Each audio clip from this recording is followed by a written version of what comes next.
ఓం శ్రీమాత్రే నమః. సౌందర్యలహరి 19వ సంస్కృత శ్లోకము. ముఖం బిందు కృత్వా కుజయుగమధస్తస్య తదధో హరార్థం ధ్యాయేద్యో హరమహిషితే మన్మథ కలాం న సద్య సంక్షోభం నయతి వనితా ఇత్యతి లఘు త్రిలోకీమప్యాశు భ్రమయతి రవీందుస్తనయుగాం. అనువాద పద్యము.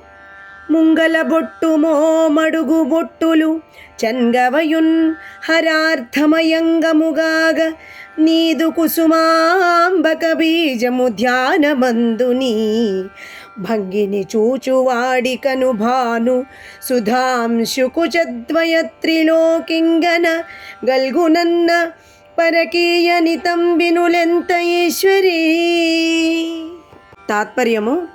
ఓ సదాశివుని పట్టమహిషి బిందుస్థానమును ముఖముగాను దానికి క్రింద భాగమును కుచయుగముగాను ఇంకను క్రిందుగానున్న హరార్థమును శక్తి లేదా త్రికోణమును లేదా యోని రూపమును ఏ సాధకుడు ధ్యానించునో ఆ ధ్యాన ఫలితముగా కామాసక్తులైన స్త్రీలను చిత్తక్షోభమునకు అనగా కామ విషయమై కలవరపడునట్లు చేయుచున్నాడు.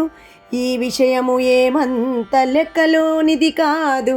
ఏలననగా ఆ సాధకుడు సూర్యచంద్రులను స్తనయుగముగా గలిగి త్రిలోకిని అనగా స్వర్గమర్త్య పాతాళ లోకముల నెడు స్త్రీనే శీఘ్రముగా భ్రమింపచేయుచున్నాడు గనుక